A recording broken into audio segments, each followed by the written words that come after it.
I am interviewing my grandfather about the 1950s.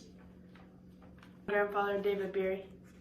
Hello, as Max said, my name is David Berie. I'm 82 years old and I lived in America my whole life. So, what do you think it means to be American? The reason people want to live in America is the freedom of speech, equality, and justice. Other factors are like education, the United States. Why do you think it's important to study American history? Studying history in all forms teaches us the primary role, like in America, of democracy, principles of economics and social issues, and equal rights to all people. To understand world cultures also, it helps us with history. And once again, the core values of American political culture are liberty, equality, individualism, democracy, and nationalism. How did the 1950s impact you and form your opinions about life as an American? In 1949, my father enlisted in the U.S. Marine Corps. After serving till 1950 aboard the U.S. Midway aircraft carrier, he returned safely. Meanwhile, my mother's working full-time with two sons, her mother, great aunt, and Loris College boarders, two of them, with us in a 2-bedroom, 1-bath house. Times are tough, but she really mastered the situation financially and while she's parenting us.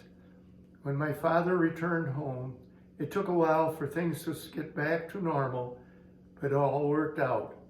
When you think about it, with all 5 boys in the family, each earning college degrees, they raised us in a very, very strong fashion. So, wait. Take your time. What were some of your hobbies in the 1950s? Well, I wouldn't call them hobbies, but we all played sports. Well, it was mainly my brother and I, the older brother, Bob, who was a year and a half older than me. We played football, basketball, baseball, whatever else. And we had small jobs like lawn care, snow removal. We had 2 paper routes, and I loved to do artwork. And I had what they called a Lionel train set that we played with. What was some of your favorite music of the 1950s? Well, I'm not really musically inclined, but I preferred Elvis Presley and rock and roll and a little country, plus the Beatles. Okay. What were some of the major events that you experienced in the 1950s? Major events were, I would consider space travel the #1, and in that the flight Sputnik from Russia took in 1957 up to space really surprised a lot of people because we were expected, the Americans, to have the first flight up, but it wasn't until 1962 that John Glenn made that flight up and around the moon.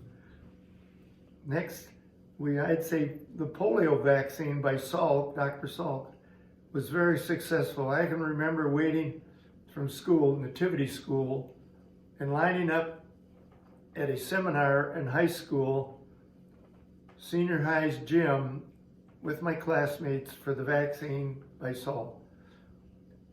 Some of the other notable achievements were the radio was actually invented. We sat on the floor in front of the radio listening to baseball, football, the Lone Ranger, who else? And the Invisible Man with my brother and my dad.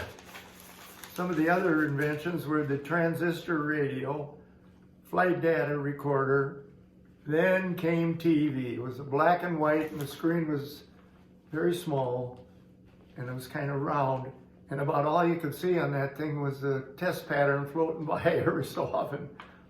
Next, we got a color TV back in 1958, which was really a big step up because everything else was those little bitty round black and white ones. The color TV was a big improvement. Our venture into computers for a house was $19.75. At the time, my wife, Rosalind, was a key punch operator at John W. Law Company that did taxes and everything and did. This was one of the first types of computers for individuals, way before laptops and desktops. One of the computers would fill 2 rooms that were 12 foot by 12 foot with just the hardware to let it run. Computers were first really used for the military back in 1882. And actually all they really did was military operations and weather.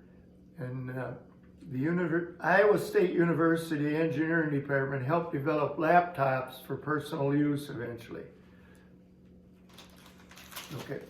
What was your age in the 1950s? In 1950, I was 8 years old. 1955, 13 years old. And 1959, 17 years old. What was the fashion like in the 50s? Back in the 50s, fashion was casual sportswear, t-shirts and jeans for boys and girls. Slacks and jeans were both bell-bottom with narrow legs. The boys wore Wellington boots except on days at school that they had to wear wool army uniforms for ROTC. Hair was mostly flat tops and butches for boys. Girls' hair was very high on top, called bouffants. How would you spend your free time? Free time was spent mostly working, which is hard to say, for my dad at Turnquist Floor Covering, delivering flooring, and as a laborer carrying heavy objects around for them. Also, we did a lot of lawn services, snow shoveling, ice skating at Allison Henderson Ice Rink, swimming at Municipal Pool and Flora Pool. For most of the free time was working in sports. What was your favorite part of the 1950s? My favorite part was with my family. Camping, vacation at Camp Delhi Resort, 1 or 2 weeks during the summer, and visiting my cousins in Chicago for 2 weeks. What did sports look like during your era? Sports were pretty much the same, except the equipment was very poor. Like helmets, had no face mask, were made of leather, and resulted in my nose being broken in my sophomore year because there was no face mask there.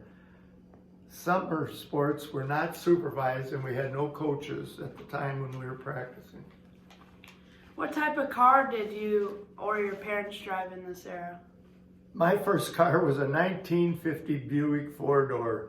When I was in my 3rd and 4th year of dental school at Iowa, I was 26 years old and that was my first car, which I drove back and forth to Iowa City. I paid $50 for it and put in a new battery. However, it also needed a muffler and a new heater, which I never did change. Sold it to my brother's friend for $20. He used it in a demolition derby and did pretty good as he won a trophy. Then he junked it for some cash, probably broke even. Oh, well, thank you for letting me interview you. You're welcome.